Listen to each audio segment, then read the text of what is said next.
balik lagi ya.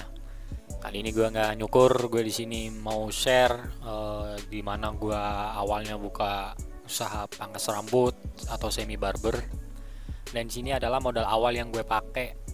Dimana ini adalah daftar pengeluaran yang gue pakai dari modal yang ada pada gue. Dan ini adalah belanjaan-belanjaan yang gue beli. Dimana modal yang awalnya gue pakai untuk membuka usaha ini adalah 2.500.000 ya. Dan ini adalah desain kursi kayu yang gue pakai untuk membantu gue dalam memotong rambut. Kenapa gue di sini pakai kursi kayu? Karena tingginya bisa kita sesuaikan sesuai requestan kita dan tinggi badan kita sebagai tukang cukur, dan tentunya akan menyokong atau mendorong kenyamanan kita dalam menyukur ya. Tentu kalau kita sebagai tukang cukur nyaman, fasilitas yang kita punya tentu untuk memberikan hasil yang terbaik buat customer juga makin maksimal.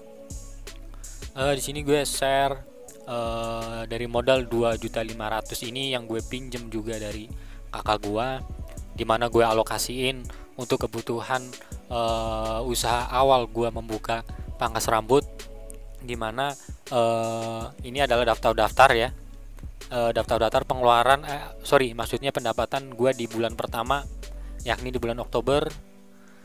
Terus di sini ini adalah bulan pertama gue mendapatkan keuntungan, dan itu adalah 800.000 adalah pengeluaran gue di bulan November, kayak gue beli keperluan produk dan lain-lain. Buat informasi, gue bukanya itu Oktober 2021 ya, dimana dari April sekarang berarti gue udah berjalan sekitar 6 bulan. Dan alhamdulillah gue harus optimis, gue seriusin di bidang ini karena gue udah kecemplung dan harus gue lanjutkan. Dan ini adalah pendapatan gue di bulan April ya. Nah, tapi makin di sini gue udah agak nggak nyatet karena pulpennya hilang. Dan ini adalah modal awal gue membuka usaha pangkas rambut, dimana awal banget gue hanya menggunakan satu clipper dengan yang gue beli itu seharga 350 merek Wirmark, dan ini adalah gunting PPKW, dimana satu set yang gue beli seharga 350. Jadi ini bener-bener dulu tuh gue, makanya tadi di awal video gue nyukur pakai kursi plastik maksudnya.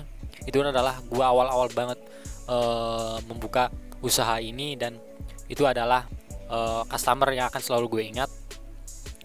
Terus lanjut lagi, ini adalah sisir overcomb ya teman-teman. Awal-awal menurut gue sisir overcomb ini banyak banget kegunaan, bisa buat overcomb rambut bagian samping dan juga rambut bagian atas, tapi emang perlu ekstra kesabaran ya. Jadi itu satu sisir bisa untuk semuanya. Kalau dulu buat gue awal-awal banget buka ya, dimana gue membelinya seharga 15.000, tadi lanjut semprotan, sikat, dan ini adalah kain kip biar rambutnya nggak masuk ke dalam leher customer.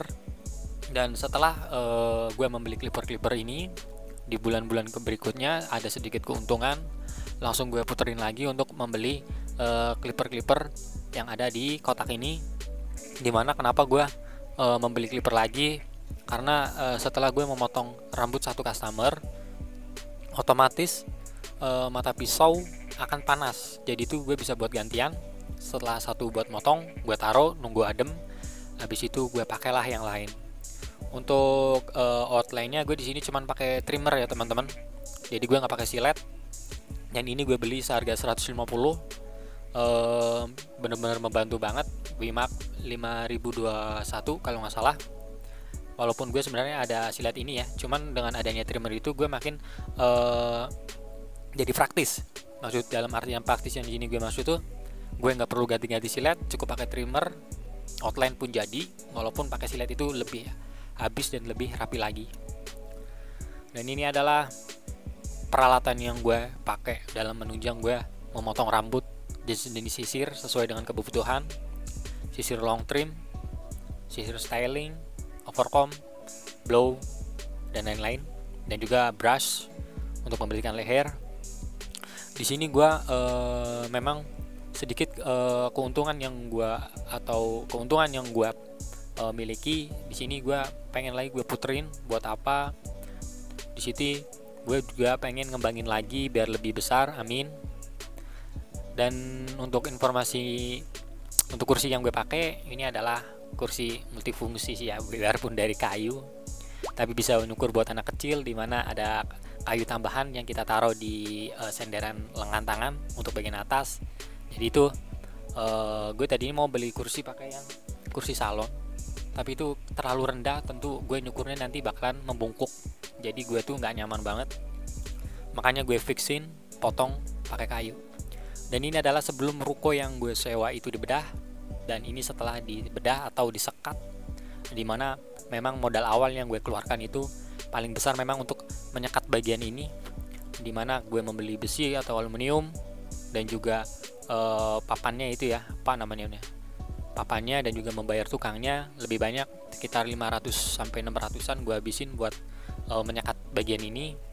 Karena sebenarnya ini satu ruko, cuman kita sekat jadi dua, dan setelah kita izin dan diizinkan oleh pemiliknya, jadi gue bayar sebagian dengan abang gue 3,5 jutaan. Oke, mungkin itu yang bisa gue share di sini. Mungkin ada pertanyaan bisa teman-teman komen. Sampai ketemu di lain video. Sans Barber, assalamualaikum.